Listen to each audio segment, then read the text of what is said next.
Alrighty. Okay.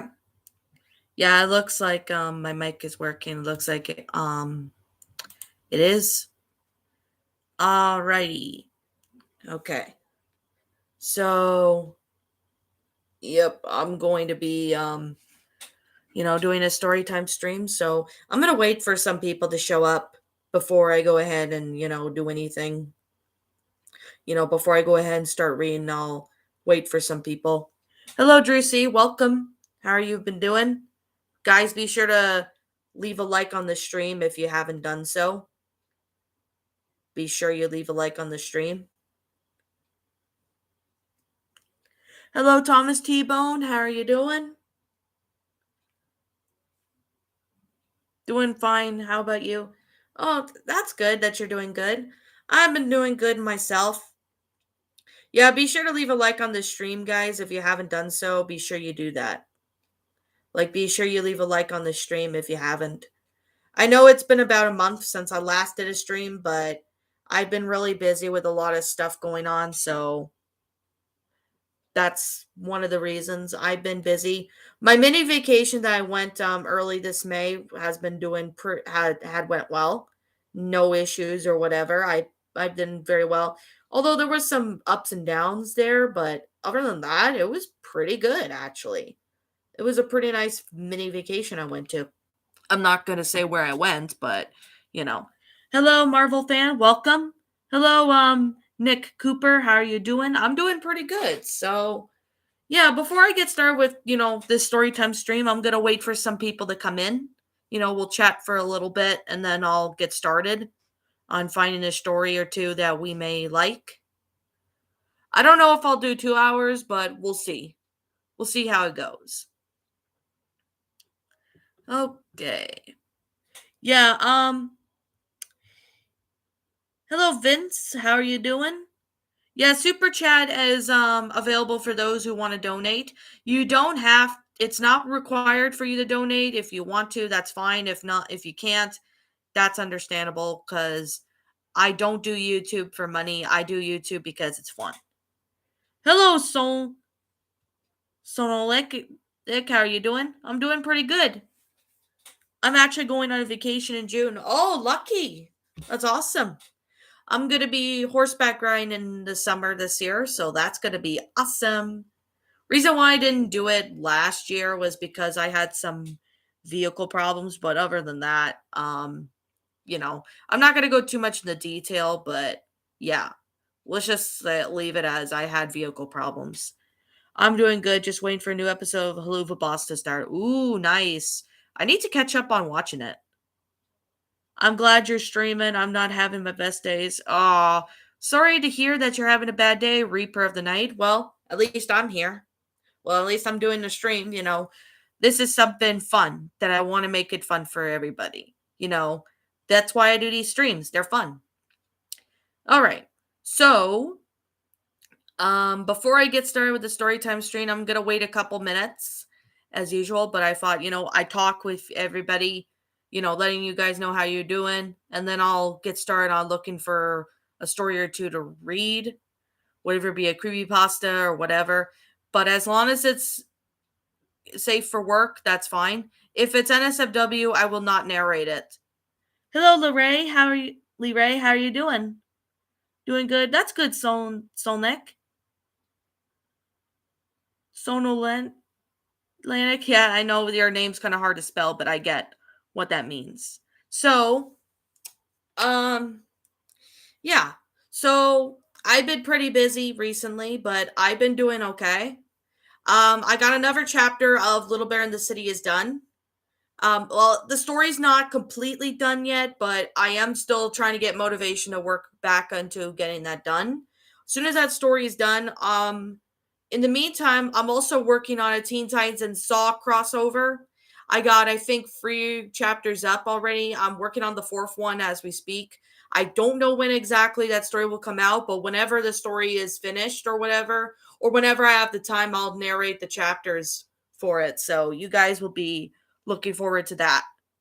So, hey, Queen, sorry no one's heard from me. School has been keeping me really busy, although I've been getting a lot of stress. Oh, hey Parashal, and yeah, that it's understandable. I know you've been busy, but at least you came by here and first time in a long time, but I understand how it feels with school because school can be a pain in the ass. This is one of the good reasons why I graduated from high school because school has been a pain in the ass for me, and I'm not going to lie, it is torture. So, yeah. Sorry, I meant to say straight ass. Oh, okay. Yeah. School can be very stressful. I know that. A lot of the time school can be very stressful. Yeah. Alrighty. So, what's up with new with me? Well, not really much. I've just been hanging out. How was Mother's Day for you guys? Like for those who had Mother's Day, how was Mother's Day? My Mother's Day was pretty good. I bought my mom Subway and she liked it. She really did. It was good. That's good. I'm glad your Mother's Day was good. And yeah, to those that lost their mothers, my heart goes out to those that lost their mothers, you know, or haven't really seen them. My Mother's Day was good. That's good. I'm glad your Mother's Day went well. Okay.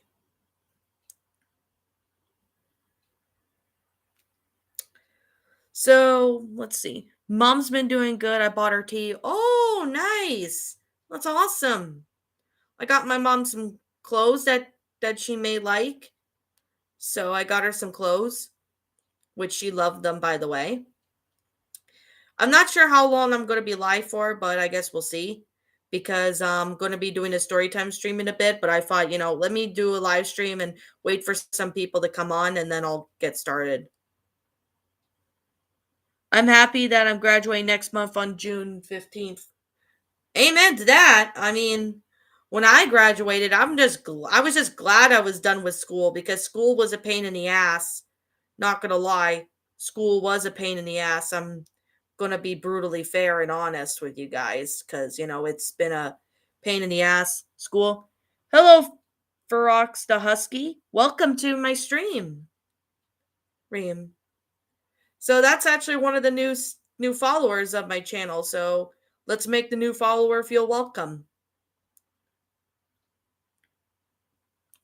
It was pretty good. Me, my mom, grandma, aunt, and her friends met up at met up and ate at Texas Roadhouse, and my mom and grandma got some chocolate cherries and chocolate caramels. Oh, nice. That will sound really good. Not gonna lie, that does sound really good. Why is slow mode on? Just to prevent any spam in the chat.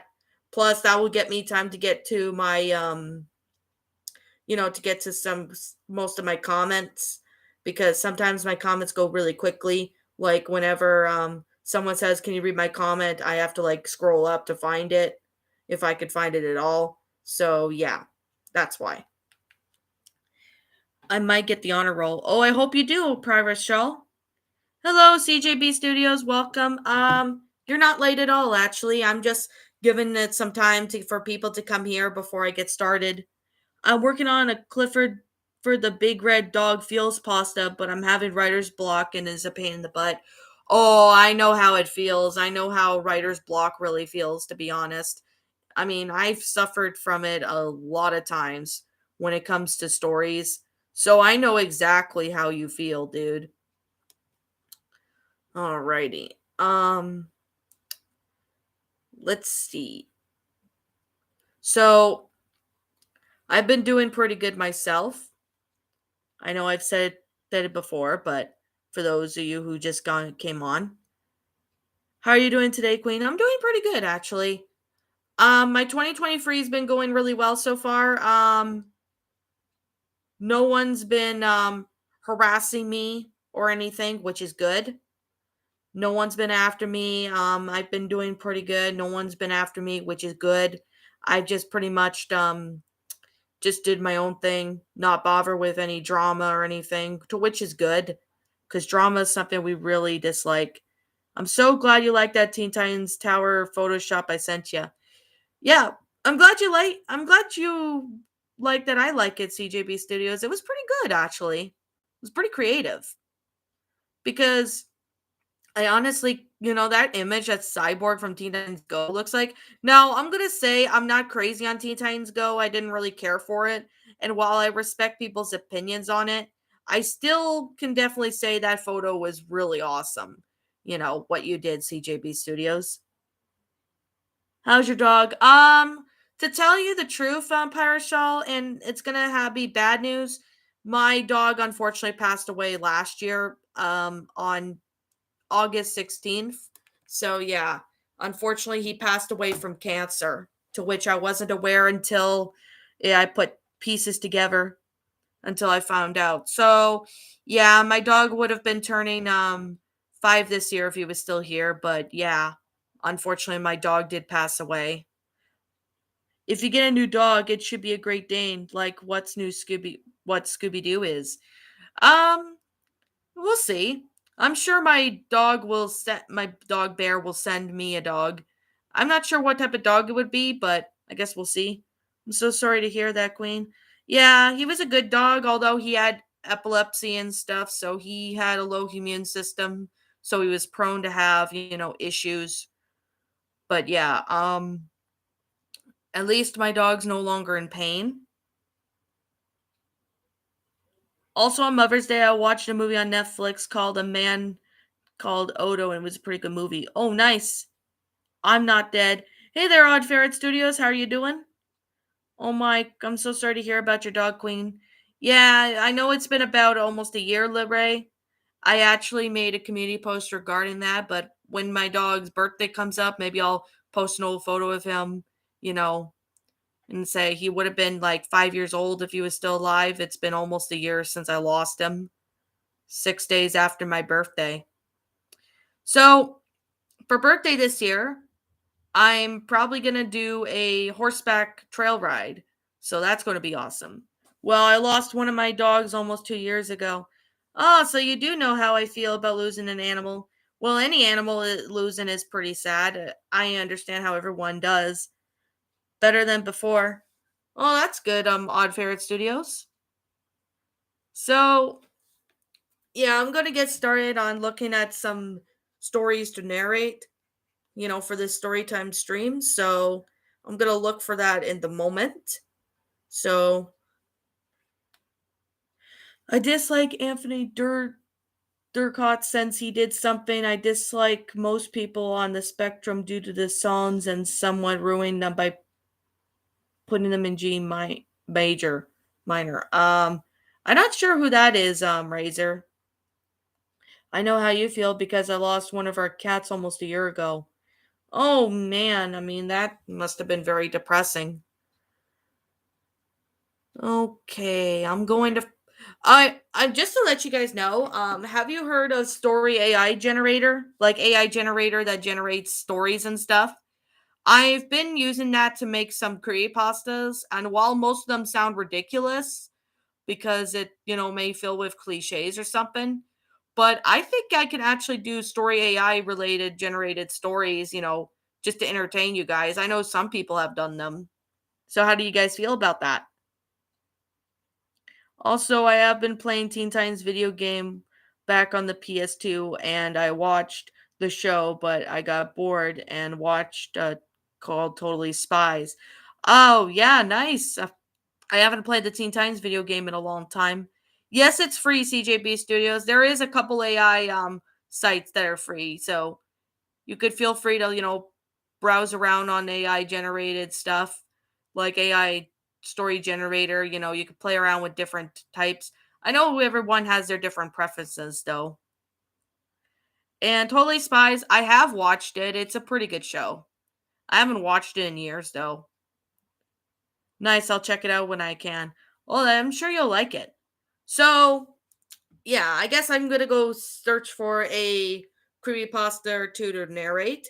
Um, How would you guys like it if I narrate the Return to Oz creepypasta? Like the one that I narrated on this channel, Creeps with Pasta narrated, etc. Yeah, I did hear that Totally Spies is getting a reboot. I really hope it is good. That's literally all I hope for. I hope it's good.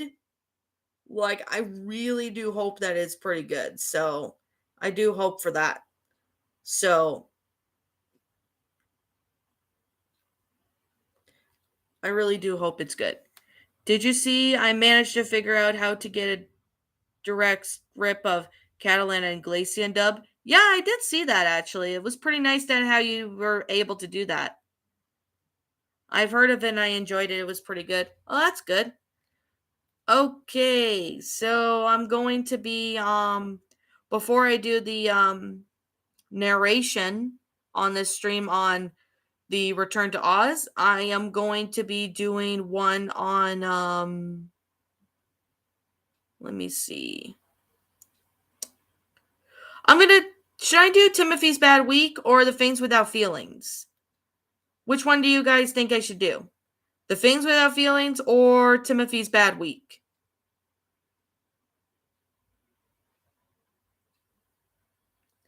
I'm going to give some people some time to think. I also have gotten dislikes on my Polish HD dub, which makes me question. That's probably because bots could be dislike bots could be doing that, Razor, or it could be some trolls that do that too, because that does happen every now and then. The Bad Week one, The Things Without Feelings. There was a creepypasta called starfox.exe. I'll have to check that out. Hello there, Blaze the Firewolf. How are you doing? All right. So I'm going to do the Timothy's Bad Week, then I'll do The Things Without Feelings, and then I'll do the if I have time, I'll do the Yellow Brick Road. No, not Yellow Brick Road, because that story's no longer on the internet. But Yellow Brick Road was one of them I've been really wanting to see, but unfortunately I can't find it anymore. So I'll do the Return to Oz one if we have time. So I'm doing good. How about you? I'm doing pretty good, Blaze the Firewolf. So guys, I'm gonna get started on reading. So if anybody comes on here and they ask me something and I don't get to their question right away, it's because I'm reading. So I've also been joined a fandom called Arg Welcome Home, and it's about ooh, nice. That's pretty cool. Well, I know it's made up, so that could be good if to a cool creepypasta idea. I'm doing good. Let's see. Have you seen Lucky and Zorbra? I don't know what that is. Maybe I'll be on Discord VC if you need me or something. All right. Well, I'm probably going to be doing some other stuff after the stream, so okay. I think we should get started on Timothy's Bad Week. So, yep, let's get started. Timothy Goes to School was a fairly well-known cartoon based on the children's book series for them. Centered around the day-to-day life of a particular Timothy, a young raccoon inhabiting the world of anthropomorphic animals. The show hasn't done anything remarkable and was very much geared for younger audiences. With such an innocent show, there was bound to be some sort of urban legend or creepypasta to be found. I was fortunate enough to catch a glimpse of such legend. What I witnessed was a story called Timothy's Bad Week and was provided by YouTube. Like many other things on the internet these days, I assumed that it was a fan made creepypasta or trolling attempt. Either way, I had decided to allow my morbid curiosity get the better of me and sat back down to watch what horrors of some crazy guy on the internet had inserted me into one of my favorite childhood shows. I fully expected a YouTube poop style run crammed into some creepy cliches, and sure enough, the video played in black and white with the poor image quality that made the characters seem like they were constantly shifting. Someone had edited the eyes so they were white voids, but I noticed that they have left the theme tune and opening sequence otherwise untouched.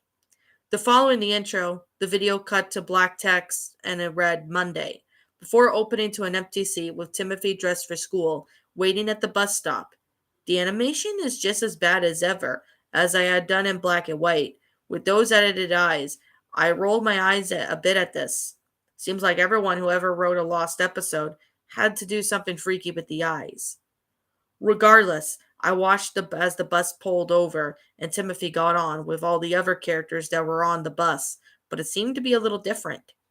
Yoko the cat seemed angry. The two Franks, both bulldogs, were fighting each other, and no one seemed ever to bother despite their brawl being quite physical.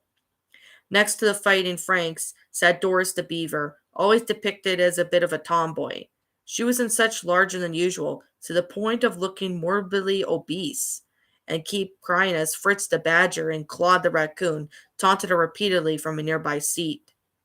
Timothy went to sit near a window and glanced over at the Nora the mouse, who was holding hands with Charles the mouse, the pair staring out in front of themselves as if trying to block out the rest of the world. Finally, at the very back of the bus sat Lily the fox, having only one shoe and looking rather upset. One of her arms seemed to have noticeable bruises. The next scene suddenly went to black and the text read Tuesday. To my surprise, when the text faded the scene once again, it showed Timothy waiting for the bus, but this time his clothing seemed a little dirty and torn. And the bus had pulled up and climbed on board. Yoko the cat seemed to be angrier than usual.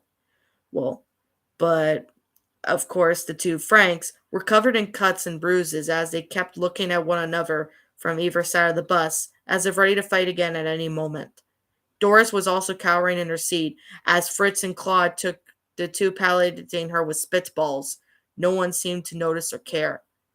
Timothy once again sat by the window and glanced at Nora and Charles. Two mice were now huddled together as if frightened, staring down the back of themselves with their ears pinned. At the very back of the bus, Lily was now completely barefoot and bruised arm was now visibly scarred. A small cut can also be visible in her right ear. The scene once again went to black and the text read Wednesday. By this point, I was getting a little bored of the repetitive cuts. Yet, my curiosity demanded that I view it regardless. As the scene showed again, Timothy waiting for the bus. This time his clothing was very dirty and torn. His fur also began to look unkempt as the bus pulled up and he climbed on board. Yoko was now flexing her claws quite literally and scratching at the back of the seat in front of her in anger. The two Franks were still covered in cuts and bruises, although one of them was now sported as a cast on their arm, as the one glared at one with pure hate at the other sibling. Doris was now sobbing and begging Fritz and Claude to stop and leave her alone as they taunted her, tossing her donuts at her, and that they smuggled onto the bus in a small box.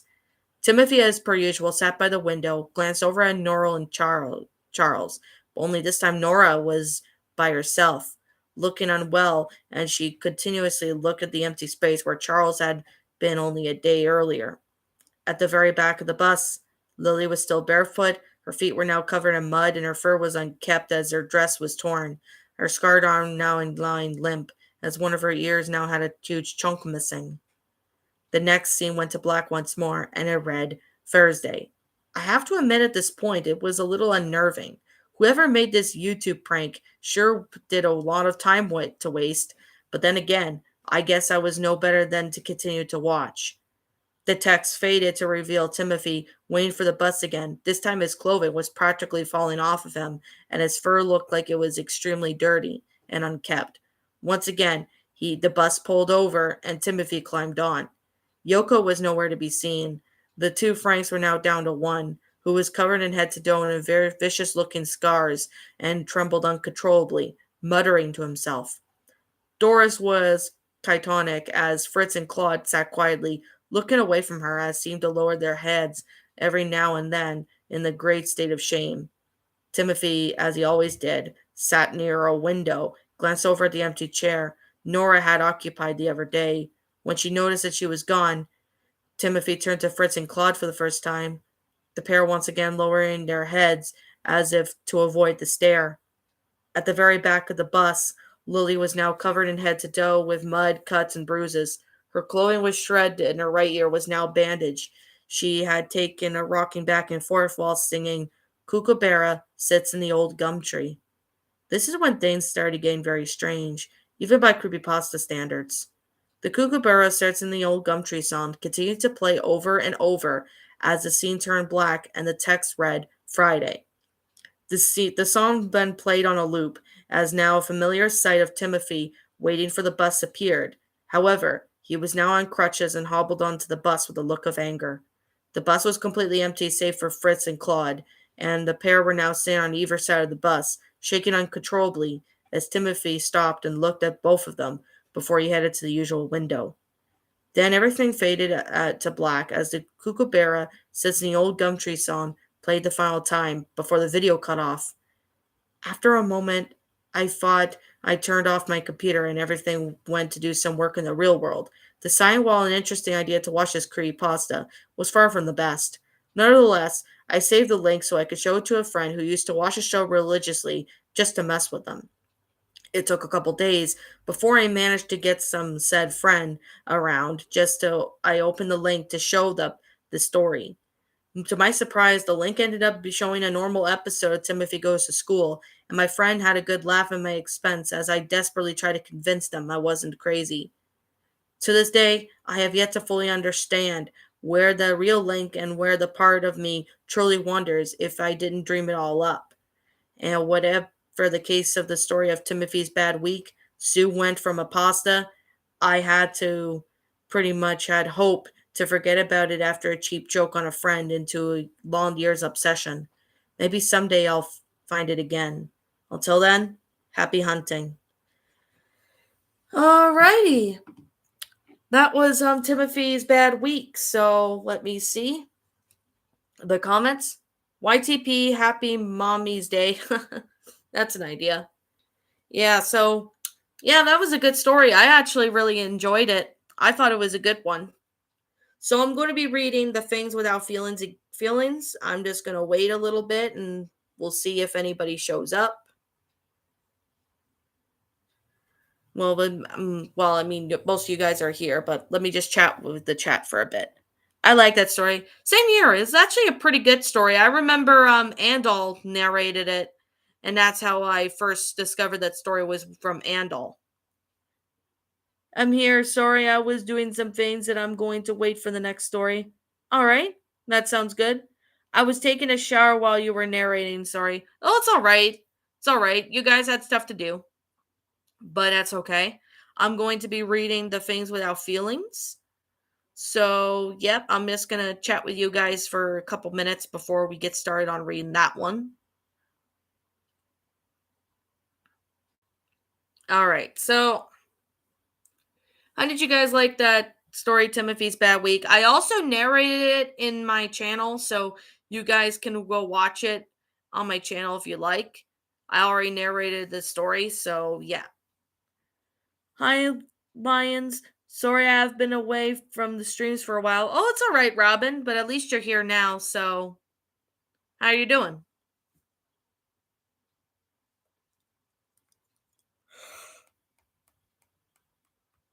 Oh my goodness, I'm a bit tired. Not bad. Oh, that's good.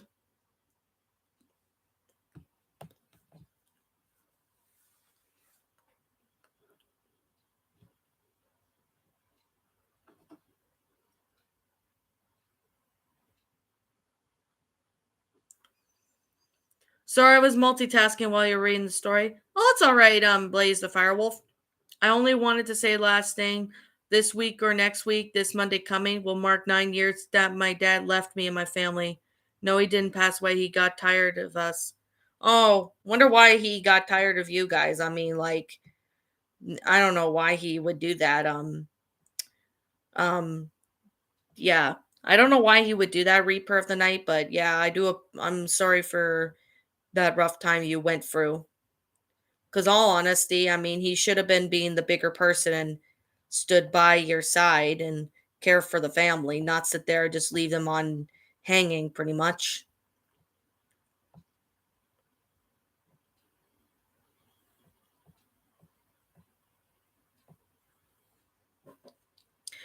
Thanks for saying I'm a good person. It's just that ever since I told Lisette the truth, I felt more guilty on being impatient or something that could hurt someone else's feelings. I understand how you feel, CJB Studios. I understand completely how you feel.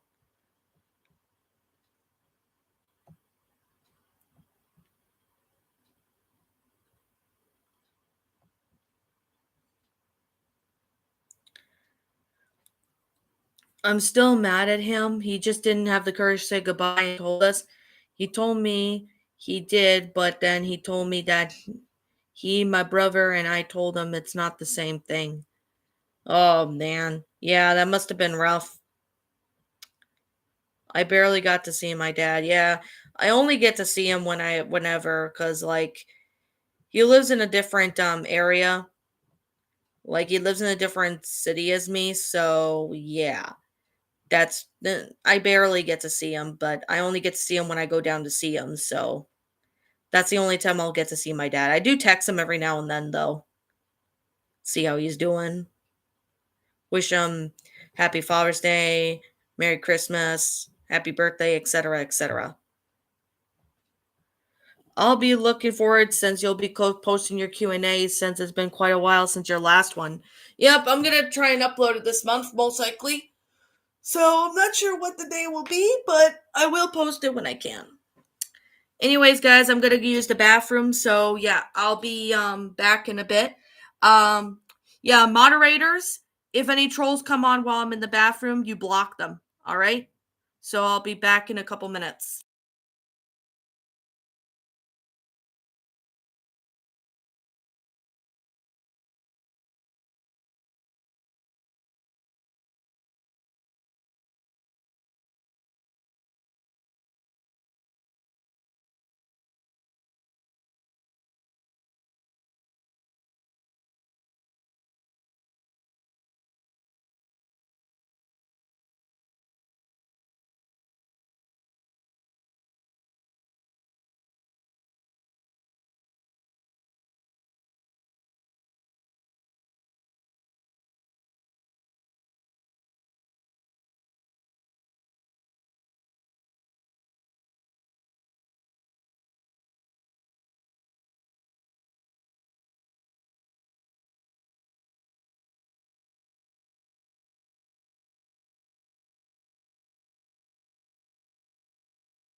All right, guys, I'm back. Just had to use the bathroom, but I'm going there. All right.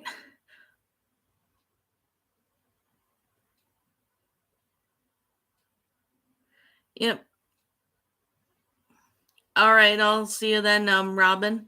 My Mother's Day was fine. Thank you. Me and mom and dad went driving around. Mom went driving. We went to Home Depot and stuff. Oh, nice. Yeah, true. That's not as bad as it was back then, Odd Ferret Studios.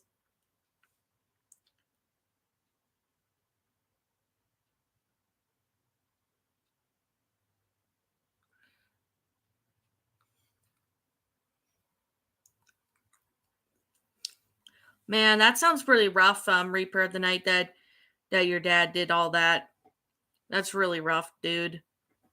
I feel sorry for you. All right.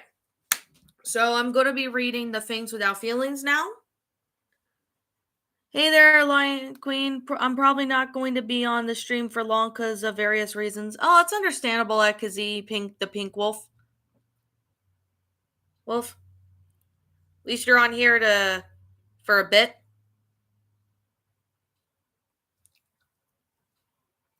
It's probably personal reasons. I saw I saw the Detective Pikachu movie and it was surprisingly I liked it. Ooh, nice. Yeah, it's actually pretty good. I haven't seen it in a while. I think I saw it once and it was pretty good. So, all right, we're gonna be reading The Things Without Feelings, and now about the Return to Oz pasta. We'll see. Yeah, I'm just glad to see you again. Yeah, I'm glad to see you on here because I know you haven't been on my channel in a while because I know you've been busy. So at least you get to pop on my stream for a bit.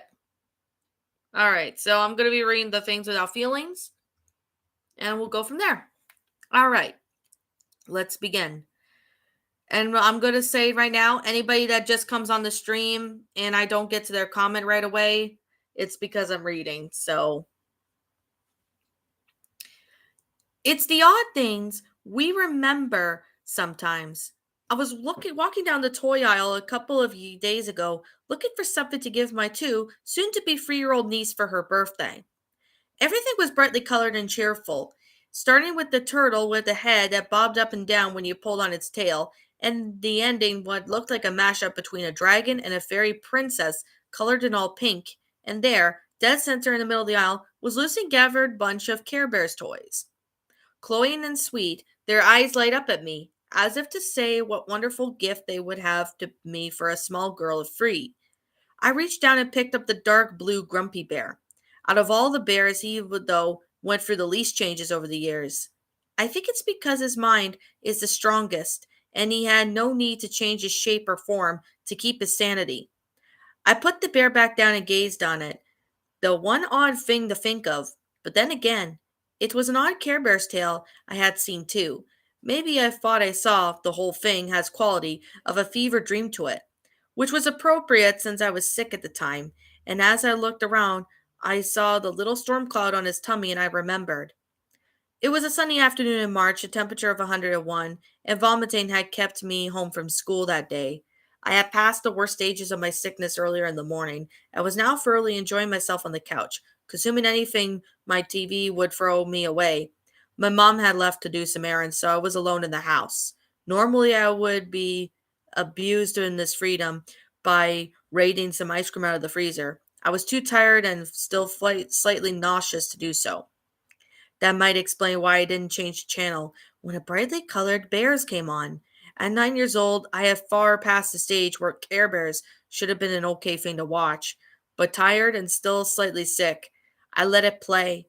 I remember the villain, someone called Professor Coldheart. He looked like a cheap Mr. Freeze knockoff, with frozen blue skin, white hair, and a Pedro stare. His whole thing was that he hated feelings because of something. Honestly, he reminds me of how those stupid Captain Planet villains. Why would they pollute the environment? Because if they didn't, there wouldn't be a villain to fight. Duh. Maybe I'm just expecting too much out of the show, aimed at toddlers, though. There was a lot of back and forth feeling about this fuzzy little mascots, going on about joy and caring. So, sick or not, I was getting up to change the channel because I was going to be sick if I didn't had to hear a word of Carrie one more time. Suddenly, Professor Coldheart pulled out a large black book. But they promised me if I call them, they will end all feelings. Black Coldheart then examined while opening up the book. The little bear seemed confused, all except Grumpy Bear. Care Bears, don't let him read that book, he exclaimed. Tenderheart, call for the stair. The little reddish brown bear had a heart on his tummy and nodded. Care Bears, line up, he said. But even as he did, Cold Heart began to chant. I sat on the floor and watched, eye widened, and of course, I couldn't understand a word he was saying. No, that's a lie. Or rather, it's definitely true. He wasn't speaking English. He wasn't speaking in any language I ever heard. But my mind was forming pictures, and they weren't happy. They involved the large black masses and ate the stars and writhing and squirming along things long enough to wrap the whole world. Tenderheart faltered, and with his hand in his head, and with another bear's quickly follow suit. They lie and wait for the stars. I heard Tenderheart mutter. A cavernous portal opened up behind Coldheart, and he giggled and giggled with madness and no glee. Grumpy Bear just stood up and stared at it in horror. Shadowy things that flickered on the edge of the vision began to appear on screen, coming from the opening. Looking back, it was some fantastic animation. I haven't seen it like this since the shadowy things were now reaching towards the Care Bears. Grumpy Bear's tummy glowed as he summoned the fourth several thunderclouds. He had used them to set up a protective barrier for the bears, lighting and arching them and sizzling sting the shadowy things that they had closed in. It wasn't going to be long enough, and I thought that I would have been ashamed to admit it, but my little 9-year-old self was kind of scared. The shadowy things bore the strange, very resemblance of the things flickering in my own head now. Grumpy Bear looked at from Cold Heart to the bears, then to answer, I swear to God, straight at me. I mean, he was in his animated just to be looking at the camera, but I felt like he could see me. And whoever was watching, feel our fear, he nodded. I have to break the connection, he said. And that's when he was turning back to Cold Heart. He closed his eye and concentrated tummy, lighting up brighter than I had ever seen.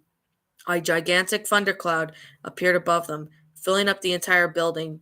Coldheart looked up in awe, and then a gigantic lightning strike fell from the cloud. At first, I thought it was going to strike Coldheart. Instead, it fell at his feet. He then screeched and jumped backwards, losing his balance, and then when he did it, he fell backwards into the portal behind him, still holding the black book. There was a mighty clap of thunder, and then the screen turned white. For a moment, I wondered if we had powers to surge that hurt the TV.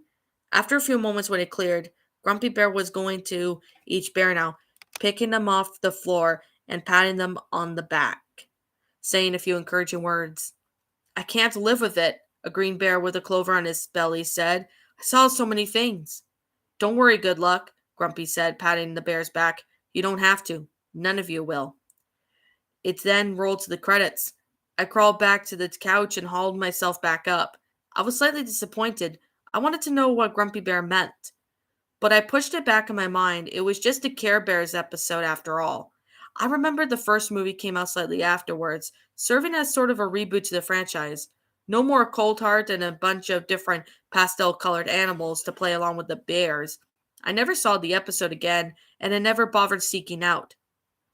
13 years later, found me in a English literature class and set out of the state college. It was one of those classes where everyone from freshmen and to seniors could be found in it. I was in my senior year and I had just needed a random class to fill up my general education block. For some reason, at the end of class, a bunch of us got together on talking about shows we used to watch when we were little. The subject eventually turned into Care Bears. I saw the strangest episode when I was 9, I said, quickly outlined the dramatics with Cold Heart in the book. Everyone stared at me, like I had gone off my guard. Are you sure you weren't just hallucinating it? A guy to my right, we call Pastor, said. Wait, he's right, a blonde fresh woman named Callie exclaimed. But it wasn't Cold Heart, it was No Heart. Who the heck is No Heart? I asked, turning to her. He's the main villain from the Nirvana series, the one that came out after the Deke episodes. He had a black book, like you said, and all the book bears seemed confused except Grumpy. He was flipping out, so called No Heart called out his shadowy monster things to young ones. She laughed. I don't know how it ended, but it actually scared me, though I had to change the channel. She shook her head. It was Care Bear, so how bad could it have been? She became thoughtful for a second. It was near the end of the Nirvana run, though. Might have been the last episode. Yeah, I vote both of you were nuttier than the Nut House, Pastor said, as the group laughed in agreement. The conversation piqued my curiosity, though. The school had some computers that were free for students to use that ran from blazing fast dial up speed of 56 kbps. This was back in 1998, so the internet was not in the answer place as it is now. Hell, Google was still up called Google Beta, and I viewed it with suspicion because it was new. I ended up using Yahoo, and let me tell you, it's not much better than now than it was back then. A couple of hours of me searching leave me no clues. I could not find any mention of either Callie's episode or mine anywhere. I let it lie there. There might have been a couple of series since then. Bears have come and gone, but Grumpy had always been there, from what I've been seeing, largely unchanged. Sometimes I wonder if there were others out there who saw the strange episodes, such as the series finished out. Deep down, I really don't want to know. If I did know, I would have to accept some facts that I really didn't want to. Snapping out of my reverie, I got ready to leave the toy aisle. I turned back one last time to look at the bears, and then almost on impulse, I reached down and picked up Grumpy Bear. Perhaps I owe him that much, and perhaps there had been worse things that could snuggle next to my niece as she slept. Alrighty, that was the Things Without Feelings. So, yep, that was the story. I also narrated it on my channel, so you guys can go find it on my channel as well. Fun fact about me, I like these pastas both in the food and creepy pastas. Oh, that's cool. I recommend you read Soul War someday. I'll have to consider about that. Blazing in the story? Lol, but cool story. I'm sorry to hear that your dog passed away. Yeah, I know it was pretty sad. But speaking of the Q&A, there was another answer I forgot to ask you, but I forgot it was. What gave you the idea to create a second channel?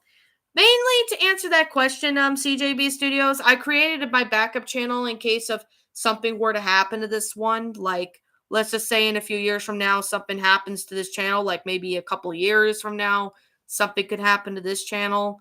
Then I have a backup channel just to move everything to it, if that's the case. So yeah, that's my answer. I didn't know Care Bears had a creepypasta. I think they had two creepypastas. I'm not too sure. So yeah, I'm going to be reading the Return to Oz one in a bit, but I thought, you know what? Let me chat with the chat for a little bit. Hello, Christian Unsen. Welcome.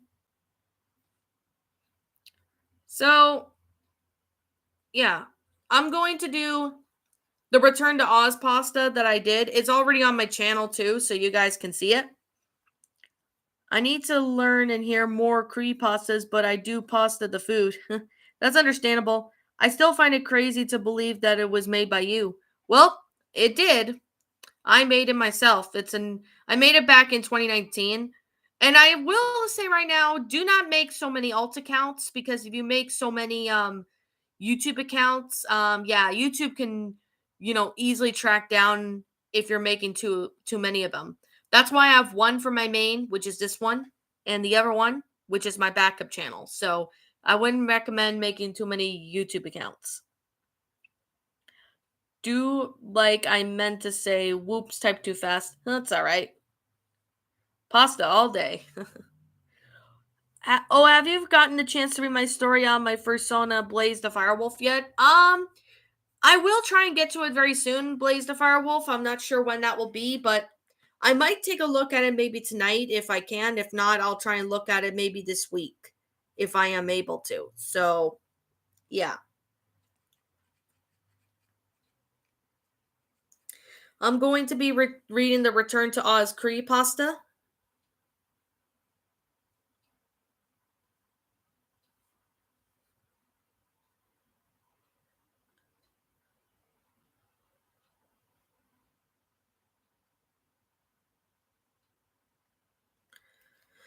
All right, I'm going to be reading the Return to Oz pasta in a bit. So, yeah, I'm going to chat with you guys for a bit. I'm actually trying to look for a list Sit's other channel called Amy Rose, but I can't find it anywhere. Well, maybe she might be able to leave you a link to it or something. Gotta go, Queen. I hope to join in the next stream. All right, Odd Ferret Studios, thank you for joining. All right, this is probably going to be most likely be the last story for the stream, but I will do another story maybe in the next stream. I don't know when that will be, but hopefully sometime in June if I can. If not, I'll try and do a storytime stream whenever. So, all right, we're going to be reading the to Oz creepypasta. Most of you guys should know that it's already on my channel, so you guys can go and watch the videos if you like. So let's get started with this. In 1985, the Disney film Return to Oz was released in cinemas and a few years later made its way into home VHS. I can't remember how old I was at the time I had seen it. Perhaps 5 years old at most. I knew right away that there was something unusual about the film. Something especially disturbing. I remember the first time I seen it, I cried. I remember watching the film. It glued in the place in front of the television, not out of involvement or out of terror.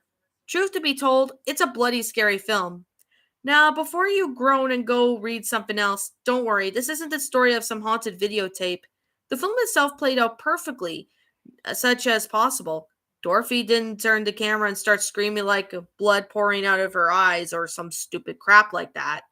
I'm not interested in telling you those stupid stories you might have read 100 times before.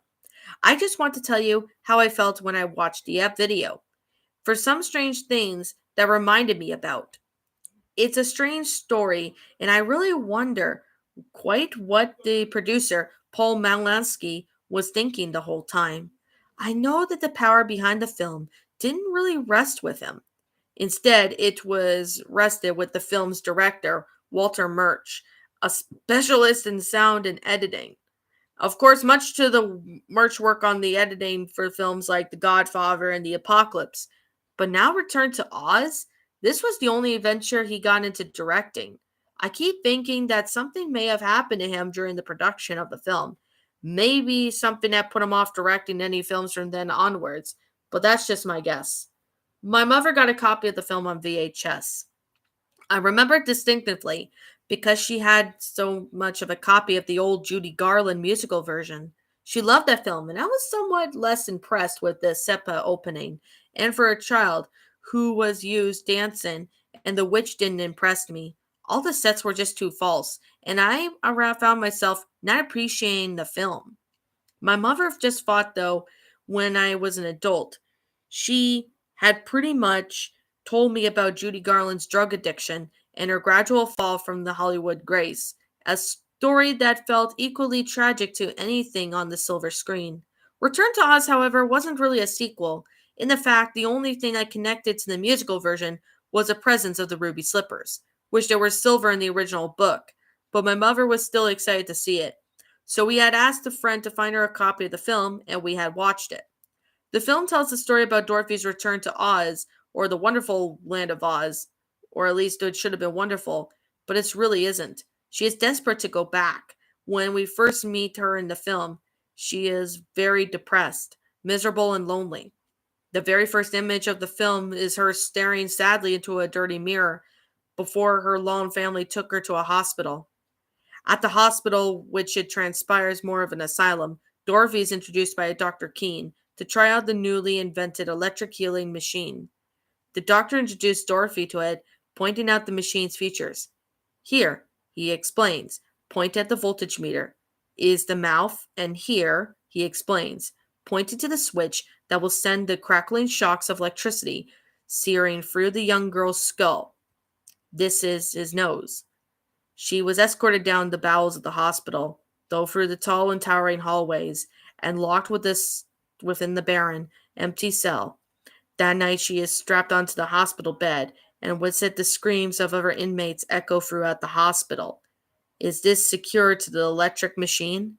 A storm rages outside, and soon it knocks out the hospital's power, during which Dorothy is rescued by another young girl, and together they flee into the river banks of the hospital, where they drown.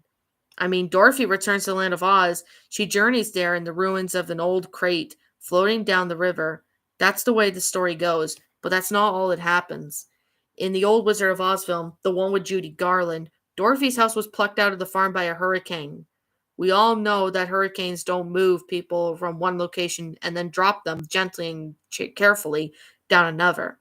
If she had been a real person, caught in a small wooden farmhouse at the winds of the hurricane, Dorothy would have died, and maybe she did, and the rest of the film was simply a hallucination within her fevered, frantic brain. No, that's just a fury. In this film, Return to Oz, Dorothy falls in the churning waters of the river, struggling to stay above the surface, and her arms splashing her mouth, gasping for air. And then she's in Oz.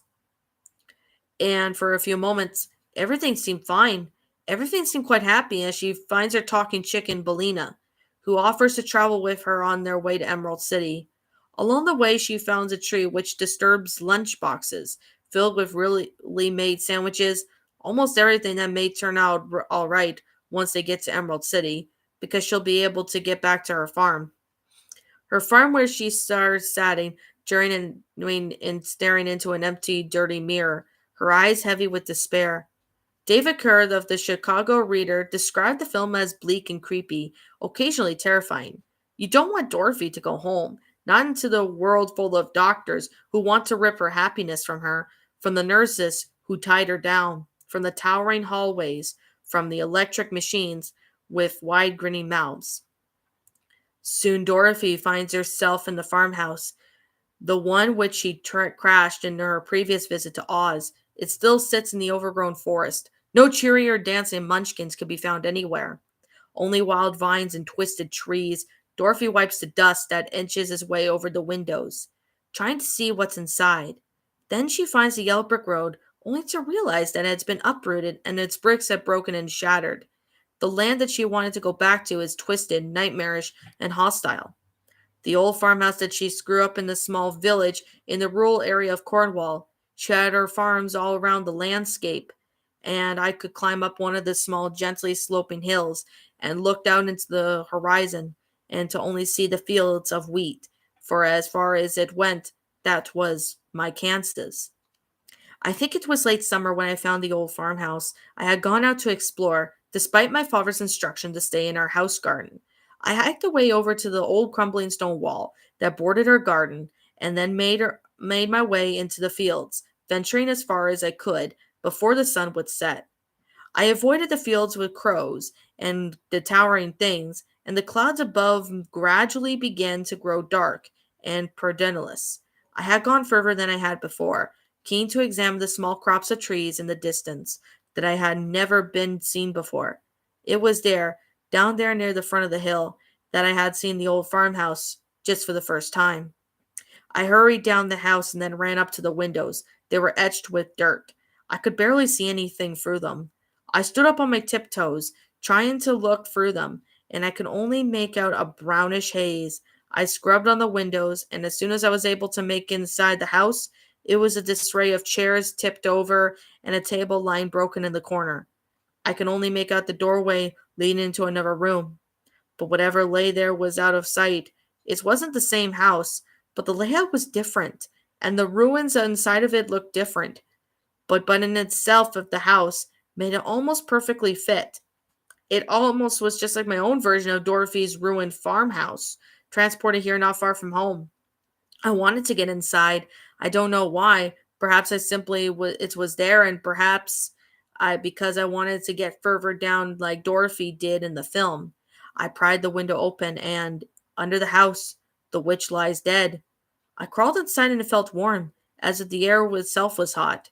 There was a soft hum in the air, which I realized they were coming from a few buzzing insects. It felt stuffy, as if the summer heat was magnified inside made it heavy. There were no lights, or if there were any lights, they would not come on. The room was dyed of a soft reddish brown from the dust of the windows. I crept across. The house that stands up upon the dead witch as she roots beneath the wooden floorboards, and sure enough, they creaked beneath me. I looked at the doorway from the other room, found it lead into the kitchen. Several times lay in the sink, cutlery and other sharp edges. I wanted to feel sick. I didn't want to be there, but the air tasted wrong. There was a smell, something I have never smelt before, but I knew it was bad. I knew something that I've never smelt before, but of course I turned to leave, and I wanted to run. But I heard a heavy sound at the doorway and knew it was a footstep. The figure stood in the doorway, a man in the house marked with death. It sours from below the witch, which was her body broken. Her blood it stood out in the block in the sunlight, and he wore a thick, heavy brown coat, and the kind most farmers in this area would wear. But his beard was thick and modded like wired wool. His hair hung in clumps of and as he stared at me in the eyes, sharp and brutal eyes, utterly intense hatred. He towered above me, brutal, of course, small child about only 6 years, a giant figure. He was holding something in his right hand.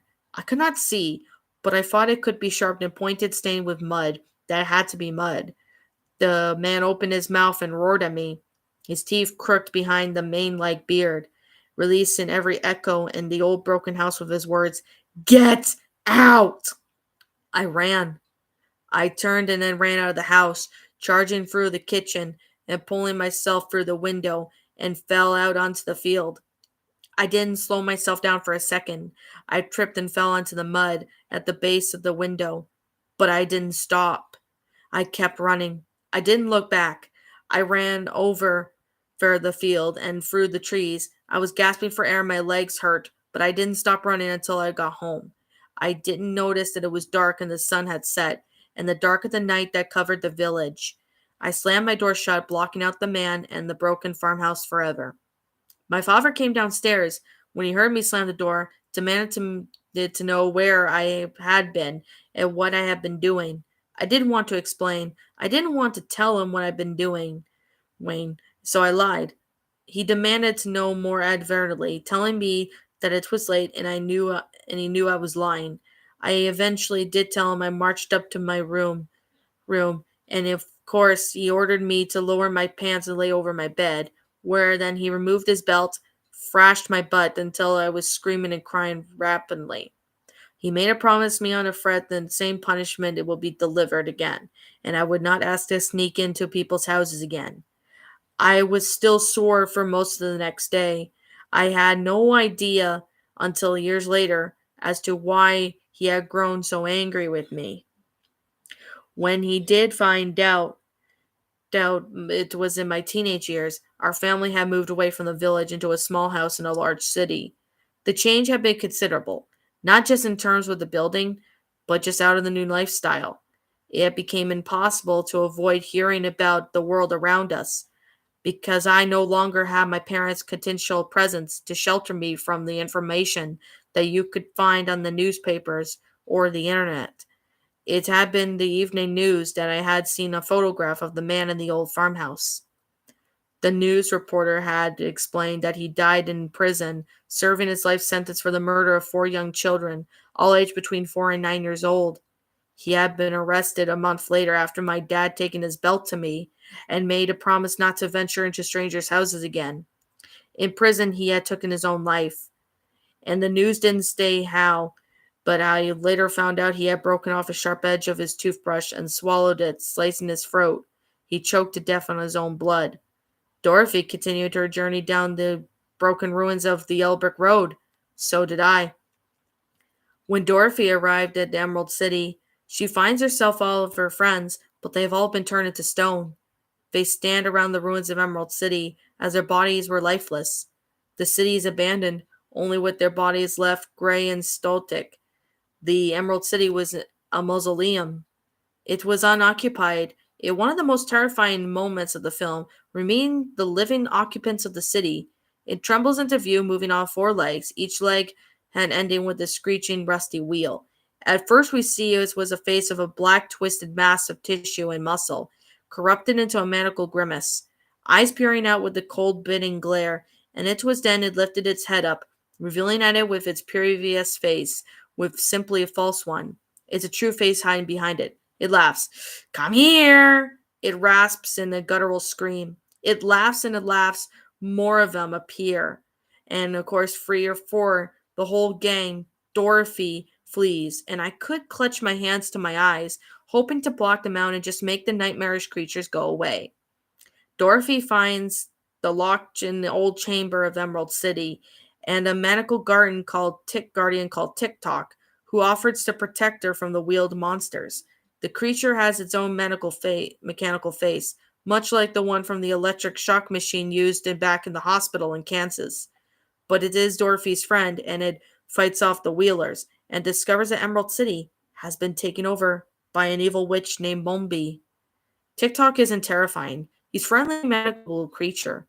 The same could not be said for all of Dorothy's friends, but at least at first we get to talk about Mombi. I didn't recognize her as a child when I first watched the film, but Mombi was played by Jean Marsh, who also played the nurse that strapped Dorothy onto her hospital bed at the start of the film and chased Dorothy into the river to meet her fate. She was for 5 years married to John Peary, the actor who famously portrayed the further incarnation of Doctor Who, and perhaps more relevant to the story, played the character of Woozle Grimmage, a scarecrow who is brought to life. I mentioned the scarecrow because Dorothy's other companion is a prisoner of Mombi's, and when Mombi traps Dorothy in the tower, the young girl from Kansas meets one of Mombi's failed experiments, Jack Pumpkinhead.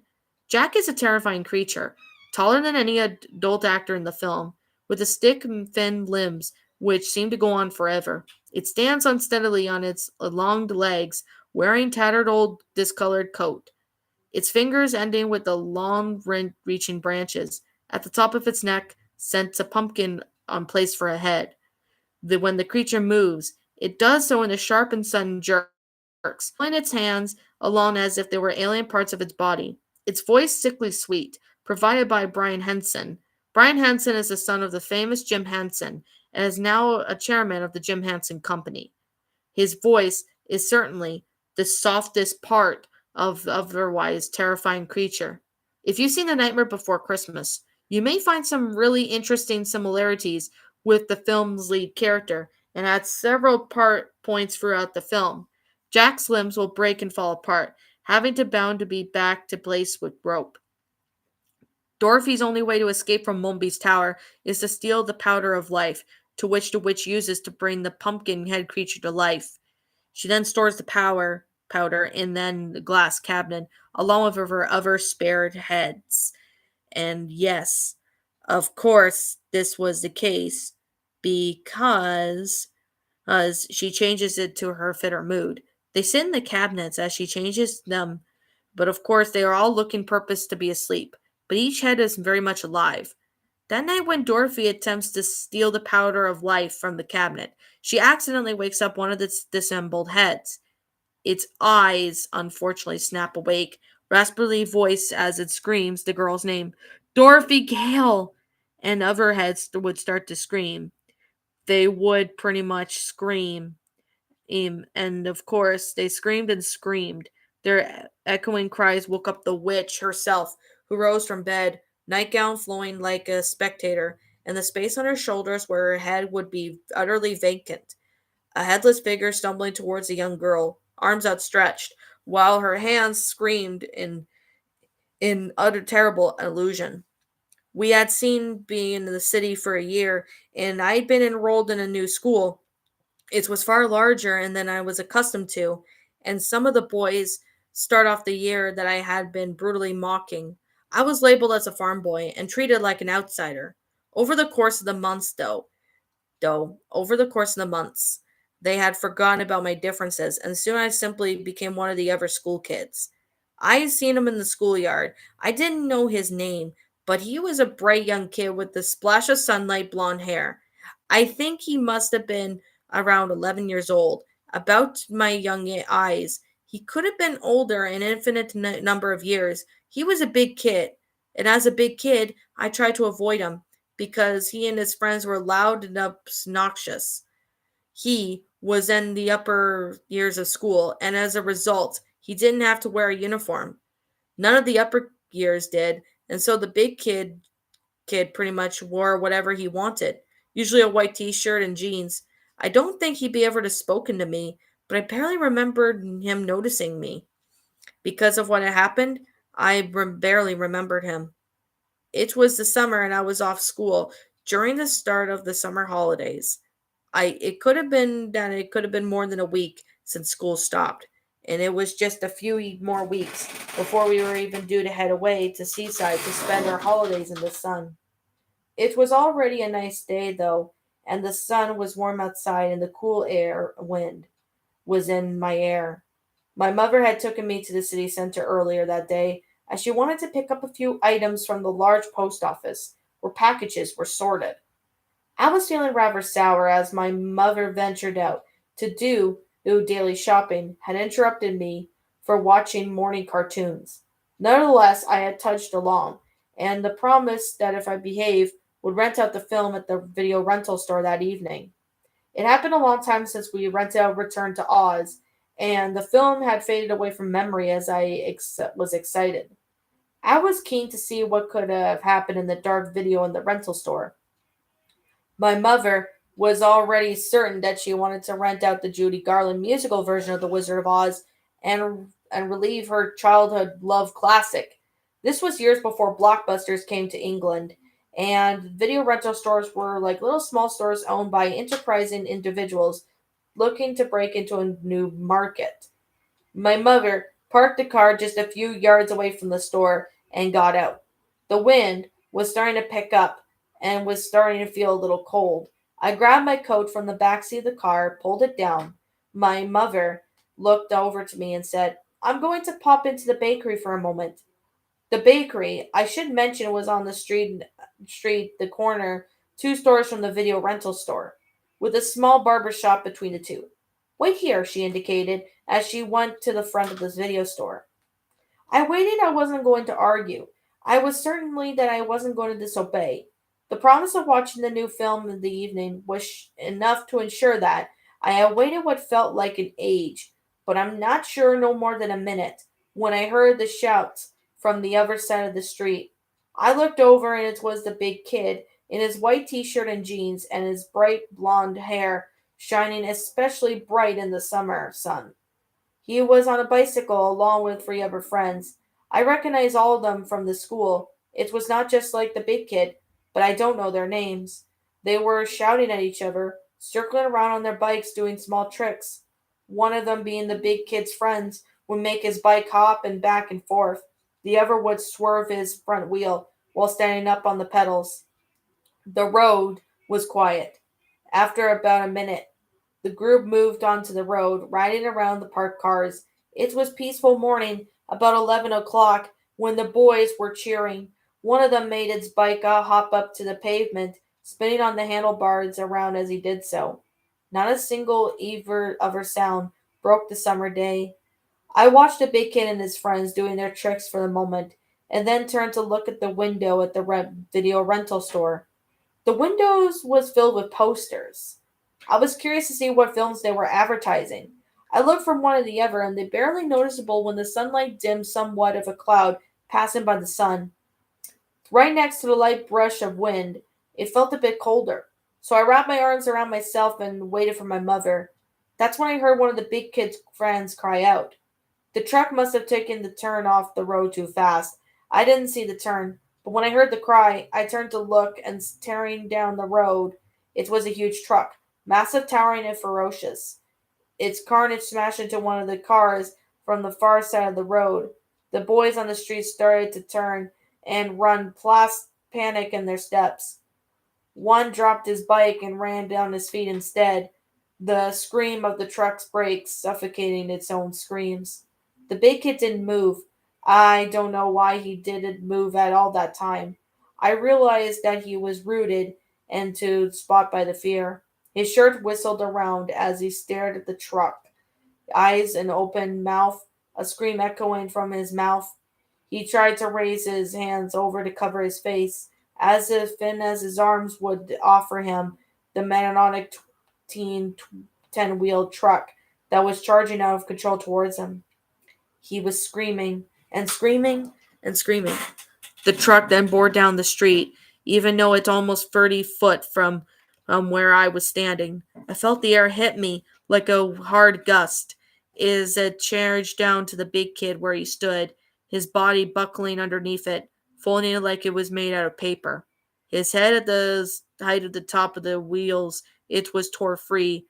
There wasn't really any much blood there, but of course, it was suddenly was nothing more than a huge hunk of meat, like a prop in the movie. I wasn't screaming. I couldn't. My throat simply wouldn't make a sound, except for the series of wheezing gasps as I tried to pull myself into air into the lungs. I couldn't scream because I couldn't breathe, but there was something screaming in the air, and I couldn't figure out who was screaming. Then I realized that it was in my head. The big kid's scream, the head swaying slightly as I lay on the side of the road, and gutter emptying the last rounds from the ruin of his throat. The awful scream that rattled from the severe neck, and just over a short matter of seconds, the truck had stopped where it was, and its brakes break into a all stop too late.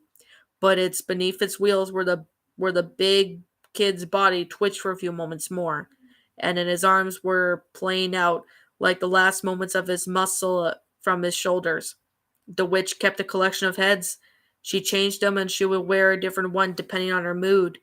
After a new short, terrible screams, the movement ceased and the screaming big kid stopped. The big kid who had less than a minute before a living person was rendered into pieces of unmoving matter, human meat, broken apart and emptied. My mother then ran from moving me out of the scene. I would push, like I would scene out of my mind, but it wouldn't work. I still closed my eyes, but then the image didn't go away. I could still see the big kid's head, and the side of his face ripped and caved inwards like a dessert bowl. His eyes were in the wrong places, and his mouth half opened like he fell of the last echoing of his screams. Dorothy, of course, had fled from the witch's twitching, lurching body and her collection of heads. She had run away to escape the horrors. I wasn't quite so lucky. Some things I couldn't escape from. They would hold me in the place and exist the space between the blinking of my eyes. With the powder of life, Dorothy was able to throw together a mass of assorted items like to the witch's tower. So sofa and a moose's head and the other random junk. It brought to life, creating a assorted mishmash creature. It was called the Gump, and Jack Pumpkinhead was a jumble obnoxious of items. Dorothy flew away on the winged Gump, following and flying across the deadly desert. The deadly desert was a mass of sand at the border of Oz, which, if you so much as touched the sand, you would turn into sand yourself. Several of the wheelers pursued Dorothy when their wheels touched the sand and they collapsed. Their bodies yellowed, cracked, and fell apart. Their bodies shifted in the wind, and lines and curves of the faces shattering and breaking apart. The Gumps rips apart in the air, its wings breaking. Dorothy and her friends crash landed into the mountain of the Gnome King, a sinister creature formed of a living rock. The Gnome King was played by an and stern Dickram named Nikolai Williamson, a Scottish actor who forged his way through many aspect Shakespeare roles staged on big screen before his death in 2011. Williamson also played the doctor from the hospital back in Kansas, and that both the sinister doctor and his beastly assistant have been incarnated in Oz. Actors that makes me all wonder to sure the dark and sinister Oz of the film, but the flash of Dorothy's memory as she drowns in the river was diving at during that storm. No, she didn't drown. No matter how many times I try to remind myself in the story, I kept thinking she drowned. I've seen the film so many times as an adult, and yet each time I watched it, I found myself thinking as she fell into the churning waters of the river, as it was there at the point where she drowns. I know this is my conscience and my mind, but she doesn't. But each time I think back on this film, I remember Dorothy slipping beneath the thrashing waves, her skin wet and cold, gasping for air, drowning beneath the weight of the water. No, Dorothy does not drown. That's a different story in the film. I kept remembering the film differently, keeping thinking that she drowns, but she doesn't. She doesn't drown. Dorothy does not drown. She goes into Oz and rescues her friends, who have been captured by the Gnome King. She then goes into the Gnome King's treasure chamber, where he has turned all of her friends into ornaments. She brings them back to life. She brings little Fuzzy Bulk in the first film role. She didn't drown. She just went on to be Stacy in America History X TV. She didn't drown. She just brings them all back to Emerald City and the Gnome King. The evil witch Mombi is captured by the heroes, but the Gnome King dies, and Dorothy's companion is the talking chicken named Bellina, drops an egg into the Gnome King's mouth. The Gnome King at this point in the film was having become a gigantic creation of the living rocks, gags, and chokes. He rasps at the woods. Egg! Poison! He crumbles as his body breaks apart, slowly chunks as the rocks falling away as his face with it. Eggs are poison. Of course, eggs are not poison, but in the film they're only poisonous to the Gnome King. I have never understood why, but when I was a child, I didn't even realize that was a condition purely the Gnome King and did not do something that would affect any of the other characters, human or otherwise. The statement was simply proclamation, warnings, an egg poison, which his face turned to rock and churned and boiled, and it fell apart like pebbles. Poison. My mom had served me a plate of scrambled eggs for lunch. This was 2 weeks since before we moved to the city, away from our village home. I had lived in a small village for my entire life, and we had more than about 30 buildings and a single main street with its local shop, pub, schoolhouse, and church. Surrounded by there were farmland. Large number of our locals produced the agriculture, local beef, pork, eggs. I pushed a plate away. Not hungry? I asked my mother. I shook my head. Poison. I found the nest during the summer. It was hidden in the roots of an old oak tree near the back of the church hall. It had been built by some of the stray chickens, who had nestled down amongst the gnarled, twisted old roots of the rooting tree. I found it in that moment in the morning, on my way to school. It had been raining the night before, and my rubber Wellington boots were flecked with mud. It was the sound I had first heard, a beating cry. I stepped through the soggy grass and leaned closer, peering into the windows of an old tree roots, and the nest was wet and full of dirt. Two chicken eggs lay sat in the dirt, as their faces glistening from the rain, and the third egg lay into pieces. Bits of its shell hung like a deflated balloon, and the infant chicken had been born too early, too. It was premature in half the chick, but of course it was half formed. Its body looked like a mess of a string. Its skin was oily and black, like it seemed to be having a bit of made of muscle fiber. Its head was also too big for its neck, and it hung limply loose on one side. Its eyes were too far open wide, its twitching as if it was on string, trying to breathe, struggling to breathe. The rest of it was partially there, and it was a premature birth. A fetus creature of more than muscle and tissue than life. The egg cracked and spilled onto the chick in the world, in rejecting it. Poison. We didn't have a cafeteria at the school. It was too small. Instead the local store would have a van in the back of the schoolhouse where the teachers would collect their meals and bring them to the gym hall. So we would double them as the auditorium. Despite it being significantly too small for a qualified one, we sat there and ate our lunches. Those that got our lunches from the school van, those who had brought a packed lunch together, my mom made me some ham sandwiches with the crust neatly cut off. I then sat as three other kids from my class. Chris was a keen football fan and would usually rush through his lunch in order to finish early so he could hurry into the yard and kick a ball around for a while. Josh was quiet, bookish, short, who had long black hair, and had a set of strong braces, which shone in time. He smiled, and then of course there was Gary, who didn't speak much, but followed the rest of us around quite eagerly. I then chewed on my sandwich for a while, not really speaking. Chris was then talking eagerly about the football match that he had watched on television last night. I didn't care about the football, and the descriptions of his kicks and goals almost seemed like they were alien language to me. He then took a bite out of his sandwich and continued to talk, spraying bits of food as he did so. I turned to Josh, wanting to tell him to the nest about I found. I told him about the chick, lying squirmingly in the muddy ground, gasping for life. Josh shook his head. All little chickens are little when they're born, he said. I tried to explain to him that it was simply a baby chick. It was half formed and half dying, but I was only a child and wouldn't form the description properly. As best I could explain, it had been born wrong. Chris took another bite of his sandwich and made a soft coughing sound. Josh said that it might be of a fox that found its nest and was eating some of the eggs. Maybe it had left the chick dead behind. I tried to explain that this might be possible. When Chris coughed again, I turned to look at him. His face looked round, brighter and puffier. He coughed again and again, louder, and began to motion towards his throat. A few other kids from nearby turned and noticed. As Chris was coughing, it became more insistent. He then dropped a sandwich and he had got from the lunch van, fell open, and the slices of bread separating the two now creamy white shade of his countenance. Egg mayonnaise. Chris tried to stand up, but he couldn't as tripping as he did so. Josh rushed forward, trying to slap on the back. Help!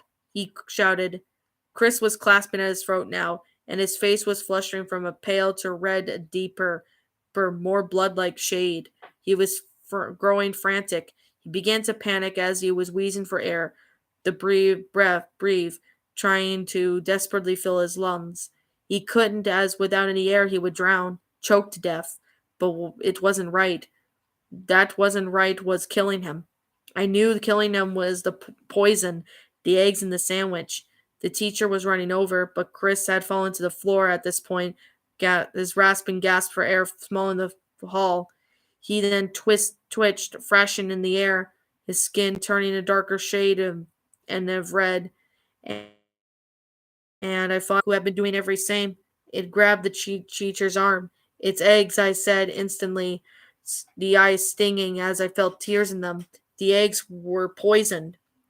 Chris had been taken to the local doctor's clinic where they found the obstruction in his throat. A large piece of the eggshell, almost size of a small coin, had burrowed deep edges into his throat. I don't think the film is cursed. The whole movie thing, it does not work, but it not in reality. It may have been the director's only movie, but that doesn't mean anything about it was unusual. I don't think the video I watched was haunted. No, this was definitely wasn't the movie. It was haunted. It was not me. It was me. By the time she goes back to Kansas, Dorothy's journey is over and she has found her rightful heir to the throne of Oz and helped her reclaim the world. We learn from the hospital, buried down to the ground during the storm. The doctor died in the fire, burned to death. The Gnome King died, and so did the doctor. Both of the characters were played by the same actor, met the same fate. But Dorothy was home. She was wiser and more confident now, and her sadness was gone. She could carry the memory of Oz with her forever. I wonder if it was her curse as well, that poor little Dorothy Gale would forever return to Oz. I stood there where the truck had killed the blonde-haired kid. This was just about a month ago.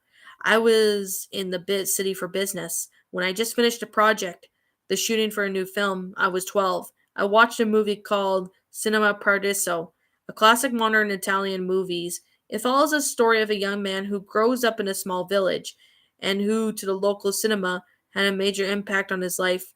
He then goes to grow up and to become a respectful film director. There were similarities between our lives. When I had finished my fifth feature film, I began to wonder just what kind of influence on the films I had watched as a child had on me. How they had shaped me into who I was, the character in the Cinema Paradiso is bolster to these. They give him the strength means of escape, and for me, there was one film that terrified me, and that was Brought Enough to the Big Street, where the big kid had died in the truck accident. It was my only coincidence that it had brought me here. 2 weeks ago, until editing would begin around the film, I needed to take a break, a way to clear my head. And of course, the editing was due to take place in our main studio, but the sheer coincidence in my hotel wasn't too far from where the truck accident had occurred. That evening, I walked to the streets. I thought that maybe it would look the same. I didn't really know what I hoped to find. I didn't want to drown out my memories. Maybe I just want to see them one last time in order to say goodbye. The video rental store was long since gone, and the bakery was still there, although the young man behind the counter told me that he couldn't remember the video rental store being on the street ever since he had moved to the city. Some 7 years ago, time had changed. I had expected still to see the marks of the tires from the truck on the road. No, I didn't. No black scorched birch turned into rubber. No dash of blood in the gutter where the head had landed. The city had changed. It was moved on. Only my memory remained. There was only one last place I had to go. My home village in Cornwall had changed perhaps more drastically. I drove in there in my white sedan, and I pulled up to the village's main street. I realized that time had savaged a place much worse than the hurricane did. I was determined to let go of the weight of my time distracted me from what I needed tended to go. Though I parked my car and looked around, I tasted the air and looked around. I dove around the smooth hills to which they were full of wheat, but they were now completely empty. My Kansas was gone. The air tasted was different. I thought this was my own return to Oz. The small post office was shut. It had closed down many years ago, but before the small corner shop was now a Safeway, and even so, it was a small one with only a single checkout. I went into the local pub, which I had never done since I was a child there. The man behind the bar barely took notice of me. All around me, people seemed old, as if history had chewed on them and left their wrinkled faces gnawed. I didn't see any children there. The bartender told me that there weren't really any young families around anymore.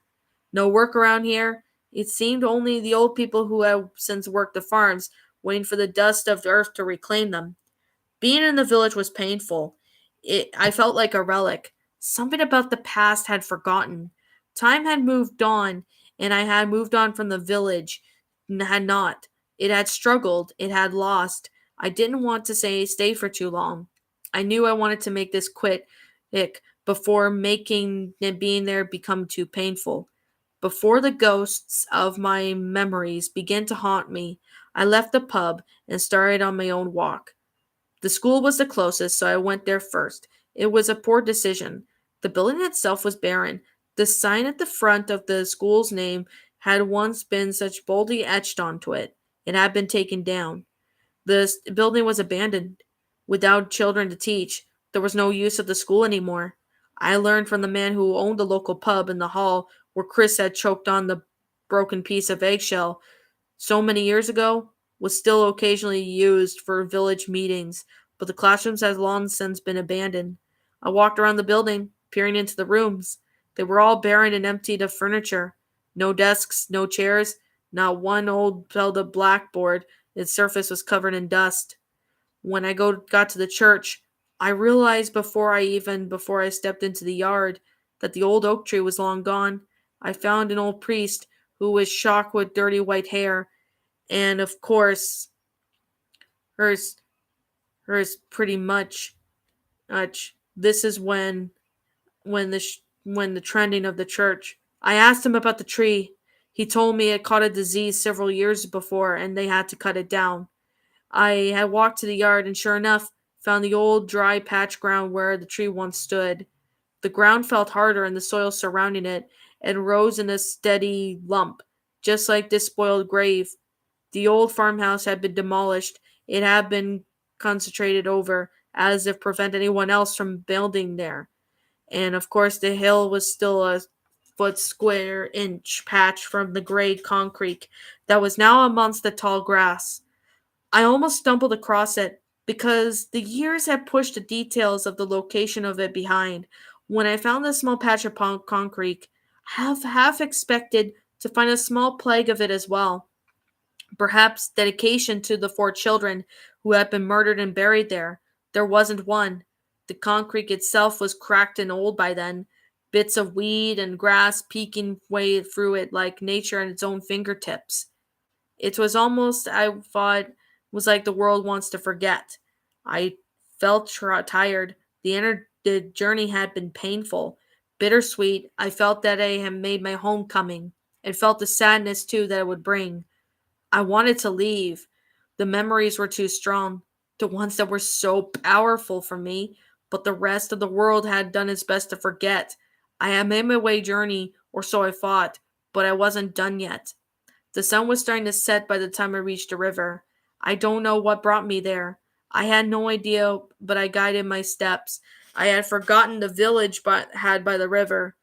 In the daylight, I thought that the river may have looked beautiful, but with the sun starting to die and the red and slip down towards the horizon, the undercurrents of the water there looked dark. My feet had brought me there, almost unbidden, as if I was following a trail that was laid out for me a long time ago.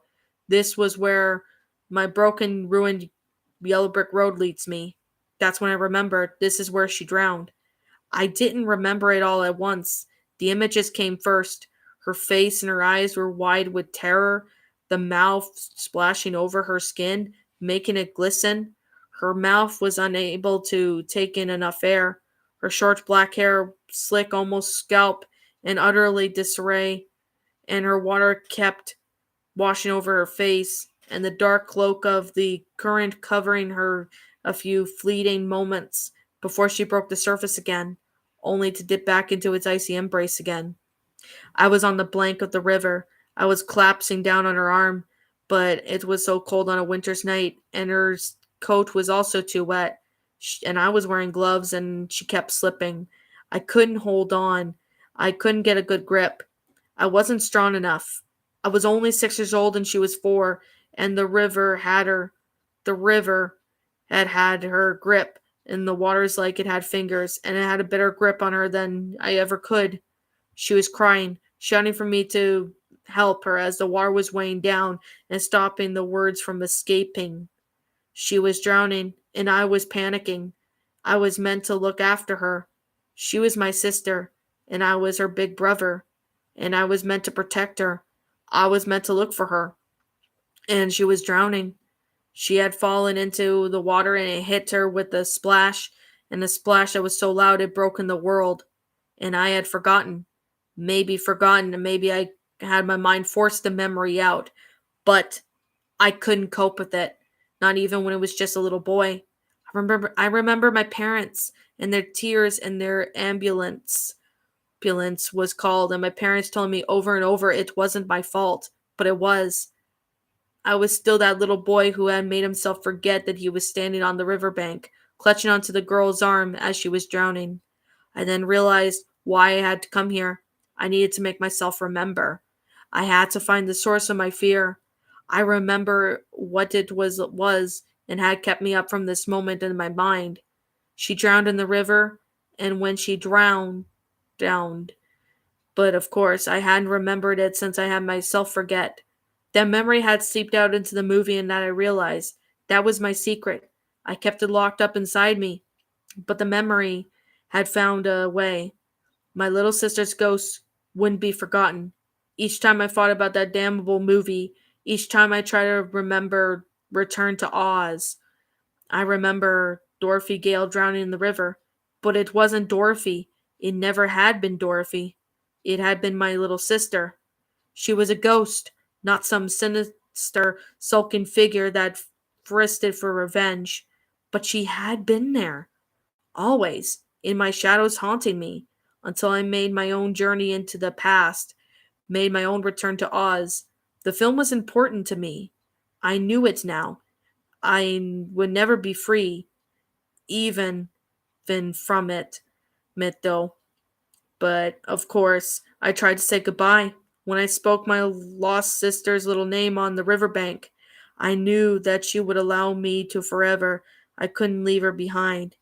I couldn't lock her away. Return to Oz bound us together because my mother, who loved Judy Garland, had named my sister Dorothy. All right. Well, that was Return to Oz. Yep, that was narration. So yeah, that was a pretty good story. I personally enjoyed it. I really enjoyed narrating it again. It was a good story. So, how many of you guys are, liking the story? Hello, ELT Nation. Hello, Coraline Fangirl. Oh, wow. Let's see. Okay, so that's gonna be the last story for today, but I'm gonna chat for a couple more minutes and then that'll be it. Sorry, I'm going to start heading out. Alright, it's alright, Reaper of the Night. That was a pretty long one, I'll say. Yeah, that one was actually a pretty long one. Chris Pasta actually narrated that one like a long time ago, actually. I remember he narrated in parts, and I do remember he jammed all of it up into one big part. And man, I mean, I remember watching that narration like years ago. I'm pretty sure it's still up. I'm gonna have to check. I'm pretty sure it's still up. So let me see who did the narration of the Return to Oz story. That was a pretty good story. Yes, it was.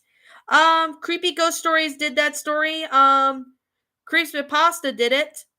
And I know Creeps with Pasta did it. So I think I'm gonna link the story actually so you guys can actually go take a look at the narration. Let me just you know what? I'm gonna put it in the chat in the stream, and then you guys can go watch the narration if you want. Alrighty. That's the story narration from Creeps Pasta. If you're wondering what that link is, that's the one that Creeps Pasta did. So if you want to look at that after the stream, you're more than welcome to go do so after the stream. I mean, it was a long story, but it was actually a pretty good one. I'm not gonna lie, this one was actually a pretty long one. Like it took me pretty much an hour to read it. It was still a good one. Yeah, it's like almost an hour long, pretty much, CJB Studios, but it is worth it though. It's worth a listen. It's a one of my favorite Wizard of Oz stories. I do know another one called Yellow Brick Road, but unfortunately I can't find that one again. I can't find it. Unfortunately, it was deleted. I can't remember why, but I can't seem to find an archive of that story because that one was a good one. I mean, yeah. So I'm going to chat with you guys for a few more minutes and then I'll end the stream. So I'm going to chat with you guys for a couple more minutes. Not even on the web archive. I tried that, CJB Studios, but I couldn't find it. Like, I don't know what happened or why that's the case. I couldn't find it there. So that honestly would really make me sad because that was actually a pretty good story. I'm not going to lie. Like, that was actually a pretty good story. Like the one where yeah, it's a pretty good one. That really stinks. Yeah, exactly. I'm hoping that I could find that story again maybe in the future. Like I'm going to say right now that if somebody manages to archive the story on the site, I really do hope to read it again someday. The only narrations of it of the Elbrick Road story we have is Creeps Pasta and I think another narrator, but that's just about it though. So there's that. So yeah. So, anyways, it was a good story. I personally really like it. It's really worth it, and I recommend you guys check a look at it if you haven't. So, I'm gonna go now. All right, bye, Drew. All right, Drew C. Thank you for joining the stream. Yeah, I'm gonna be ending the stream in a few minutes. So, does anyone have anything else they want to say or ask me? Like anything they want to ask me before I go ahead and end the stream? But yeah, I really do hope somebody had archived the Yellow Brick Road story or maybe some sort of archive or whatever because this kind of stinks that I can't find it, but it was a good story though. It's so sad that I couldn't find it. Like that really stinks though because I really enjoyed the story. I personally thought it was good. So It was fun. Yep. The story was fun. Although it was long, I still thought it was enjoyable. I plan to make a birth month post on some TXH trailers this Thursday. Oh, cool. I'll be sure to check it out when it comes out. I'll be sure to check it out. Okay. Well, yep. So I'm going to chat with you guys for a bit before I end the stream. So, yep. That was a long story. I'm not gonna lie. I mean, I really like Christmas Pasta's narration of the Return to Oz one. I mean, the Return to Oz one was depressing, but it was still a good story. I personally enjoyed it. Oh man. Yeah. So I think after the stream, I'm probably gonna work on some videos. I'm gonna try and see if I can stream sometime in June. And speaking of which, since some summer vacations coming up for those who are in school, sometime in I think late June, I might be able to start streaming during the week, like, on a weekday. Same with July and August. I always do this in the summertime, especially for people that are off from school for, the summer, cuz I know some of my fans that have been on my channel still go to, college, university, high school, etc. So, I'm going to sit there and, say right now that, you know, sometime in the summer, I'm going to start streaming on a weekday. If I decide to stream, it'll be on a weekday or weekend or whatever. So the reason why I do weekends, mainly when school goes on, is because of school happening. Because a few times I streamed and some people were still in school. So this time I'm doing it on the weekend. So that way it gives people time to pop on my stream, see how I'm doing, etc. Well, I'll be kind of busy during the summer, so I don't know what weekday you'll do it. It will probably be whenever I feel like it, because I don't really have a stream schedule. So there's that. I could definitely say it's a good movie. Well, not movie, but I could definitely say the summer is going to be pretty good. I mean, yeah. I might record maybe a story narration or something, and probably work on some other stuff as well. And yeah, be sure you tune into my my video, my Speakonia video tomorrow, because I'm going to be releasing my Speakonia video sometime, so you guys are going to be interested in seeing it. So, yeah. Oh, that'd be a good plan. Yep. Because most of you guys should be getting off of school soon. Well, for those who are still in school, they should be getting off of school soon for the summer, unless they graduated. So, all right. So I'm just gonna sit here and just chill out right here. Just chilling like I'm always am. Alrighty.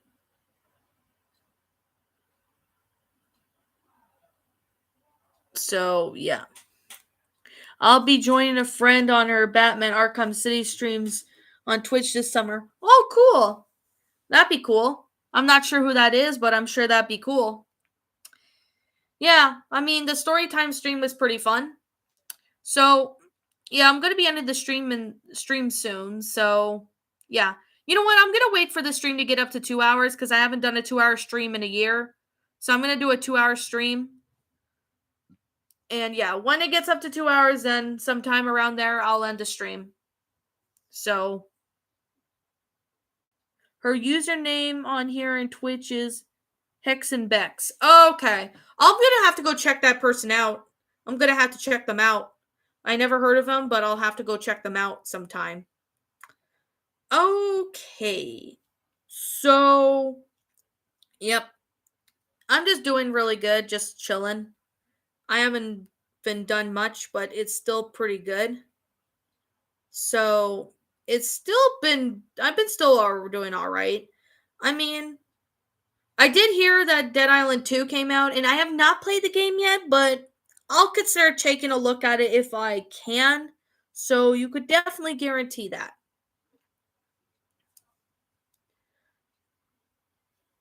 Oh yeah, Hex and Bex. I'm gonna have to check this person out.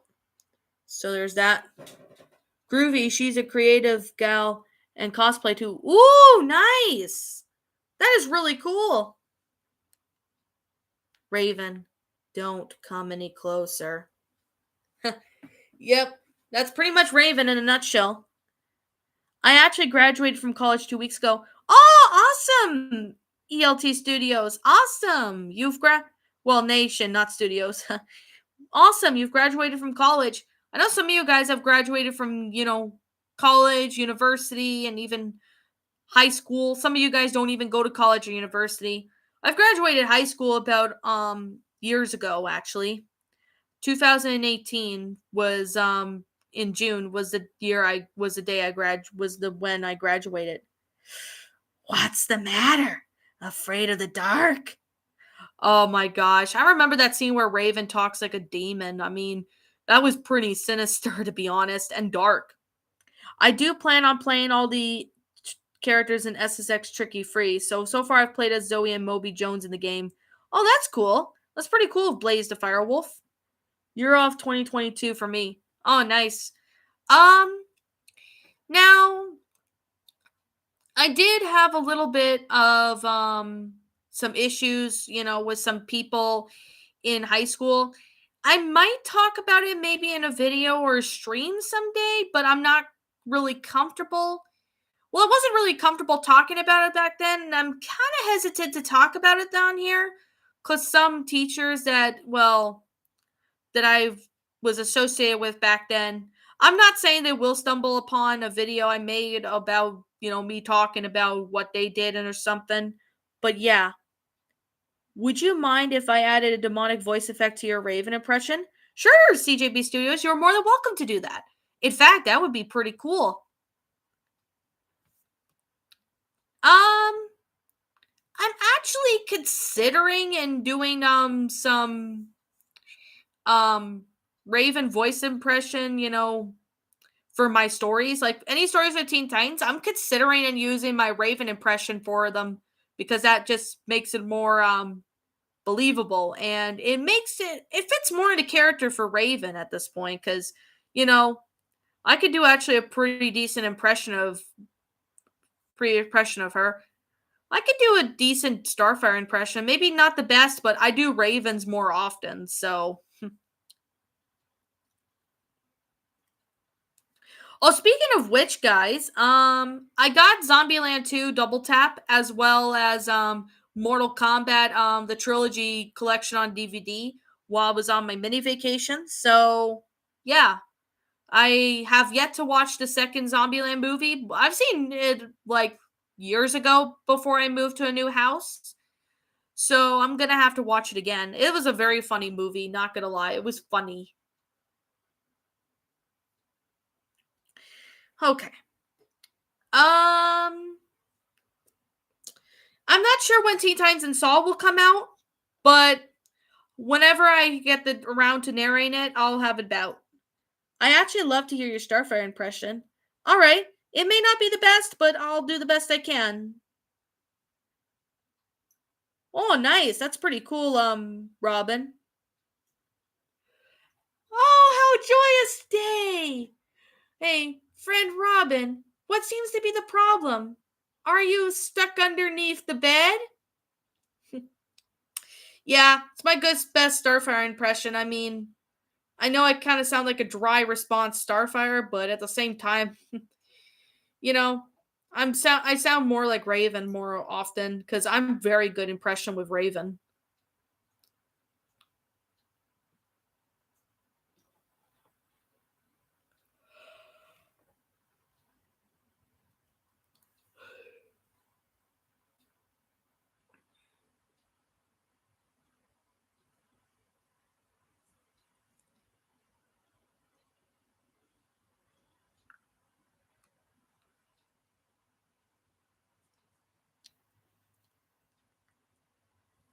Which is even funnier than Starfire and Raven switch bodies. I remember that episode where they switched bodies. It was giving me Freaky Friday vibes, the Jamie Lee Curtis and Lindsay Lohan movie. I mean, when I saw that episode when Starfire and Raven switched bodies, it was giving me Freaky Friday vibes when I was watching that. I mean, watching that episode again, I'm like, oh, I'm getting Freaky Friday vibes because, it was just, I think that episode was inspired by Freaky Friday. I wouldn't be surprised if that's the case, though.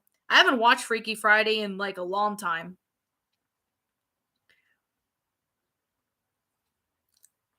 That makes it even more funny since the 2003 Freaky Friday movie came out the same year as the original Teen Titans. Coincidence? I think not. Well, that's pretty surprising. I mean, the early 2000s was pretty good. I'm not going to lie. 2003 was a good year. I was a kid at the time, but it was a pretty fun year, actually.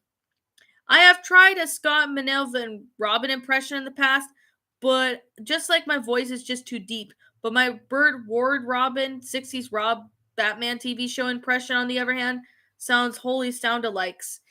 Well, everybody's different on what voice impressions they can and can't do. I'm sure that's pretty much the case because everybody is. Man, I missed the 2000s. It's just like what got me into Black Eyed Peas. Yeah, the early 2000s was pretty good, I'm not gonna lie. It was pretty fun, though. I'm gonna keep going for a few more minutes and then I'm gonna end the stream. So, yeah, if anybody wants to ask me something, they can. It's gonna keep going for a couple more minutes. Then I'm gonna close out. I was thinking of making a video talking about my autism, but I'm not sure if I want to. If you feel comfortable talking about it, CJB Studios, you can. You can express how you feel and stuff. But if you don't feel comfortable with it, that's up to you. It's literally up to you, pretty much. My natural voice somewhere between Kevin Conroy's natural voice and Christopher Reeves. Oh, yeah. That's pretty cool, actually. So sad that Kevin Conroy died last year. I mean, I was really sad to hear about that he died last year. And Christopher Reeves, actually, he got in a horse riding accident and he was paralyzed or something. So he was in a wheelchair for a few years until he died from complications, from what I remember. Well, that's from what I remember personally. I'm going to have to relook it up.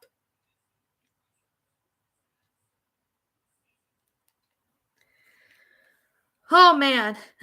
I've been going on for 2 hours, actually. I missed the 2000s too, except playing the two shitty games on Nintendo DS SP logo Star Wars video game and the Shark Tales video games. Well, I actually do like the early 2000s and the 2000s shows. They were pretty nostalgic. He died in 2004 of sepsis.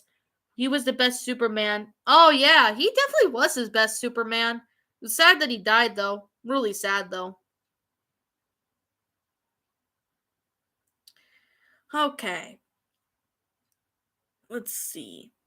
I do plan to do more Speagonia videos. I'm gonna try and do more of them in the future. I've just been kind of busy, so it's kind of why I haven't been able to do any. I do have one in the works right now, but I just been kind of, busy. So it's going to be one where Tigger is forced to not play video games all day by Drew Pickles. So he has to go and do something fun outside. So yeah, I've got a few parts of it up.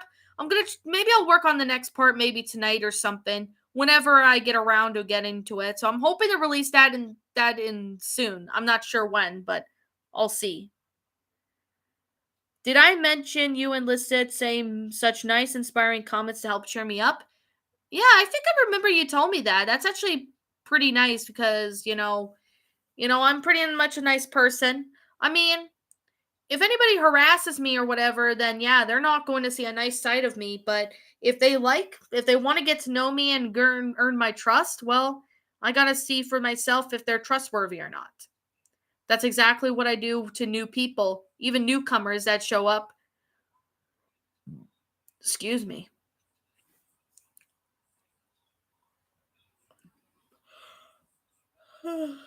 Oh my goodness, I'm a bit tired. All right. I'll tell you, I have played those games again. I might go AVGN on them. Thankfully, I remembered many games on the original Xbox. Oh, those are pretty good games. Not gonna lie. What do you think of my pet cat Minnie? She's cute. She's really cute, to be honest, CJB Studios. She's really cute.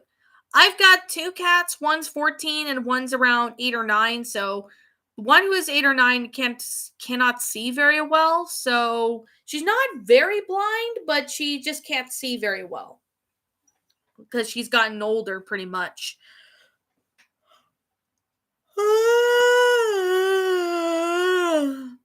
My goodness, I'm a bit tired. Alrighty. Alright, I'm gonna end the stream in a few minutes, so does anybody have anything else they want to ask me before I end the stream? Speaking of Reeve, I'm actually working on a cosplay. Ooh, nice. That's gonna be awesome. Superman's pretty cool. I cannot wait to see that. It's almost finished, by the way. Oh, awesome. You should make it into a video about that, Robin. I like to see that. Or even put it in a community post or something, because I like to see that. That's cool. All right. Does anyone have anything else they'd like to ask me before I end the stream? And yeah, this stream is going to stay up for those who have missed it. This stream is going to stay up so people can rewatch the stream if they want. I don't like to show my face. It's understandable, to be honest. That's understandable. I mean, I know not everybody's comfortable with that, and that's fine. Oh, are you still going to do that Spigonia video with Violet Parr at some point? I'm going to try and get to that if I can, CJB Studios. It's just I've been really busy. But I will try and get to that one eventually. Like, maybe I'll have one where Drew Pickles and Violet go to, I don't know, some sort of place and Barney makes a ruckus or something. I have some ideas, so I'm going to try and find the time to do it. I'm heading off, Lion Queen, but you take care of everyone. All right, Blaze the Firewolf, thank you for joining the stream. But I could send you photos of me when it's finished. Okay, that works pretty good with me, Robin. I'm glad you got inspired from me to do it. Yep. Alrighty, guys, I'm gonna go ahead and end the stream now. I've been live for about over 2 hours. So, yeah, if you guys are new to my channel, feel free to leave a like on this stream, comment and subscribe, ring the bell for notifications to when I upload. If you guys have DeviantArt or Twitter, and you guys want to follow me on DeviantArt and Twitter, you guys can go check out those accounts on my About page section of my channel. That's where the links are. If you are not subscribed to my backup channel known as Miss Dark Shigo, be sure to subscribe to my backup channel. Link to that will be in the About page section of my channel, so you guys can go and subscribe to it. Does Gmail count too? I don't want to give out my Gmail out here, and it's just because I don't want any random people spamming me. So yeah, there's that. But yeah, Gmails are only for people that are trusted. And as always, I'm going to sit there and say right now, I'm going to try and stream maybe in June sometime. I don't know when, but I will try and stream sometime in June if I'm able to. But like I said, I'm only going to stream whenever I can. So as always, I'll be seeing you all in the next video. Peace out. And like always, have a good day, night, afternoon, morning, or whatever your time zone is. And I'll see you all later.